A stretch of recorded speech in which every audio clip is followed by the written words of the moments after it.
Hey everybody, welcome to Obscurities and Miniatures, and it's time once more for our overly glossy weekly painting progress. And so look at my awful she slime. I got in a big old argument with my kid. He's like, those don't exist. And I don't think I ever bothered to double check, but I have a strong feeling that they did actually exist in the later games. So I'm sticking with it. And unfortunately, over the last few weeks, every single time I go out to spray stuff and seal it, the weather decides to get all cloudy, heavy clouds in the sky, all overcast, like it's all about to bust out into rain, which is great. We need it. But not when I'm trying to get stuff ready for YouTube. So unfortunately, once the weather gets back to its normal, typically nice SoCal self, we'll get these guys all, matted down. Someday, I don't even know how many of these I've got printed at this point, but we'll keep going with those. So we got that. And from the same designers, we got this random dude. It was supposed to be some kind of a half-dragon guy, and the fact that he had the electrical thunderbolt thingy made me think blue dragon, so that's why he's got blue dragon horns and a tail. Could I have given him blue skin as well? Probably. I think he'll look better once he's not so glossy. That doesn't really help. But it is what it is. I had a hard time kind of figuring out where his armor was and was not. I kind of think he would have been neat with some wings as well.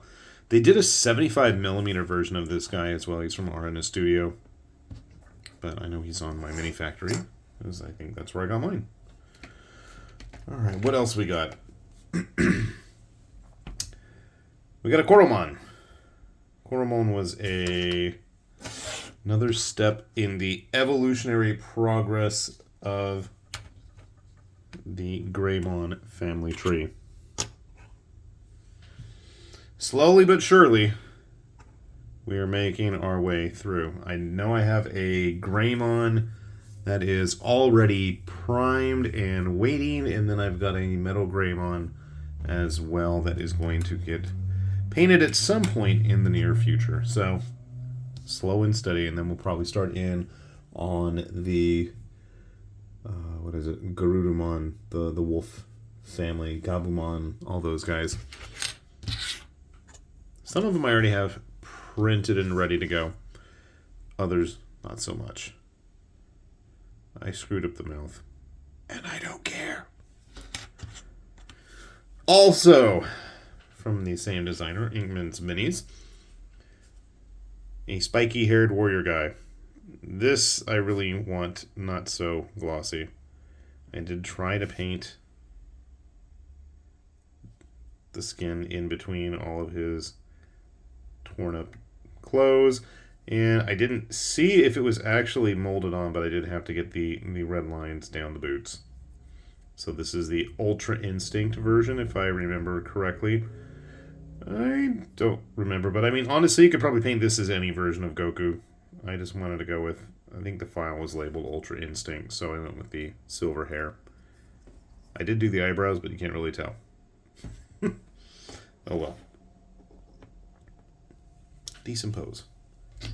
So, most of my time was actually spent painting, or attempting to paint, the white sections on these figures. So I went ahead and I did get the base game, and I have been slowly and steadily trying to work my way through.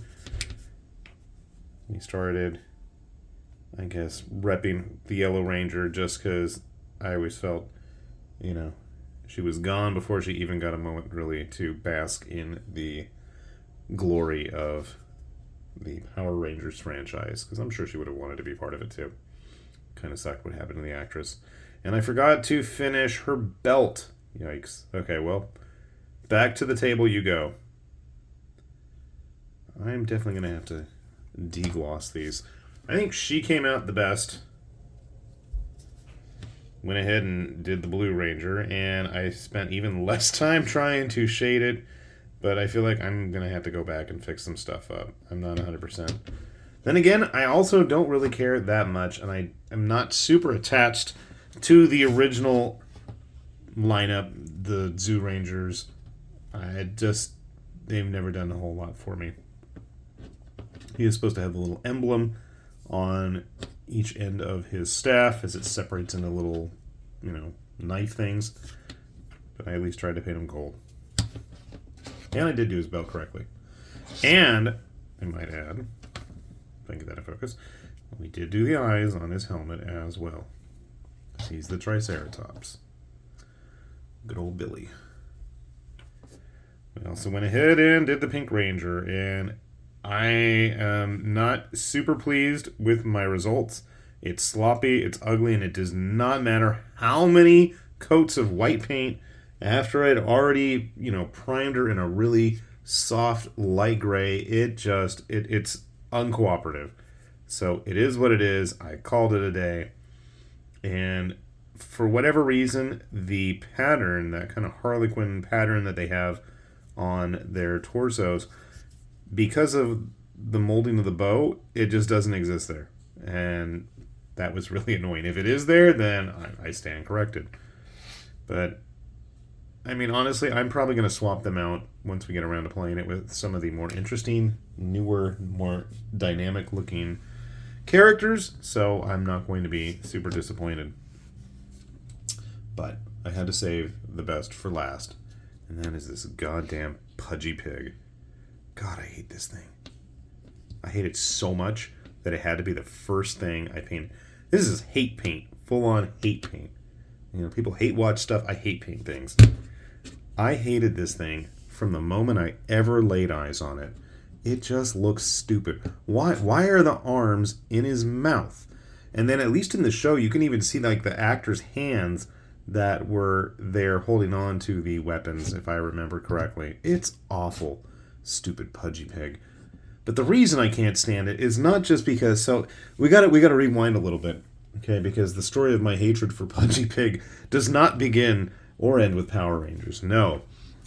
But it does involve Bandai. So, way back in the day, before Dragon Ball ever became a thing, and this is all kind of interrelated here, Bandai tried to release a old Nintendo Famicom game in the US, but they didn't feel like the American audience would really understand the whole Dragon Ball story with Goku and everything and the search for the Dragon Balls.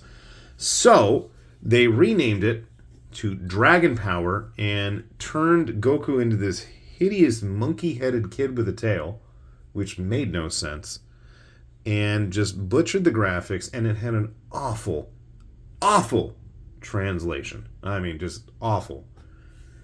So, let me set the stage. I want to say the first stage, everything's great.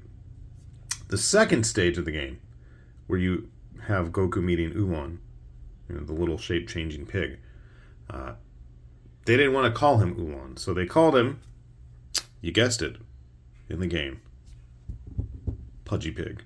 They called Uon Pudgy Pig, and instead of him chasing after Bulma's underwear, like he does in the comic and the TV show, can't have that for impressionable young kids in the US. So they flipped the sprite for the underwear, which was, obviously a triangle, and they turned it upside down and called it a sandwich. And I think that's the only thing they really edited to it. So you've got this pig, and they made him even fatter and weirder looking, that is all after sandwiches, and you had to chase him, but he was still disguised as a woman, and you'd have to chase him around to find out where the sandwiches were or something, and you had to give sandwiches to the turtle hermit guy who's supposed to be Master Roshi or whatever, and it was weird. And I used to hate play the game. I hated it, and sucked because I didn't want Dragon Power. I never was interested. I wanted Dragon Warrior / Dragon Quest. And I told my aunt, for whatever reason that year, my aunt was going to get me a game. She's like, so what are you interested in? I'm like, oh, get Dragon Warrior, it's got a big dragon on the cover and a guy fighting it. Well, so did Dragon Power. You have a dragon all over the cover and a little kid in a karate gi. I didn't do karate at that point in my life, and I don't know why she thought... I will commend her for her effort, but I'll say this: at least she got her money's worth. I did play that game, and then eventually I discovered and figured out that wait a minute, this is actually supposed to be Dragon Ball. Watching it like at 5:30 a.m. on one of the local TV stations on like a Thursday morning or something ridiculous. I can remember watching it. So, yeah. Getting back to this guy, though. So I already hated the name Pudgy Pig, and it just drudged up all those memories of that stupid game. And then seeing this, like, I don't know why. I was already aware of, Sentai and stuff. I had a good understanding of where it came from and what it was. And, I've always been a fan of the costume stuff. So I was like, oh, yeah, this is going to be awesome. This is going to be great. I can't wait to see it. And it was like the second episode they showed this guy. And I'm like, oh, my God, what the hell did I get myself into? Yeah. I don't have a whole lot of love. I understand. I was probably too old. I was at least in high school, I think, when the original Power Rangers first aired. There was other things more interesting to me at the time. Although I did used to watch VR Troopers. We are VR. And I've always had a soft spot for Metalder since then. And I remember even at the time thinking, geez, that guy looks like a kiter, and having no clue what any of that stuff was. But anyways, I digress. If you guys are interested in getting any of this stuff, we'll have the links to everything down below. As always, I have been rambling, so appreciate those of you who want to listen to that.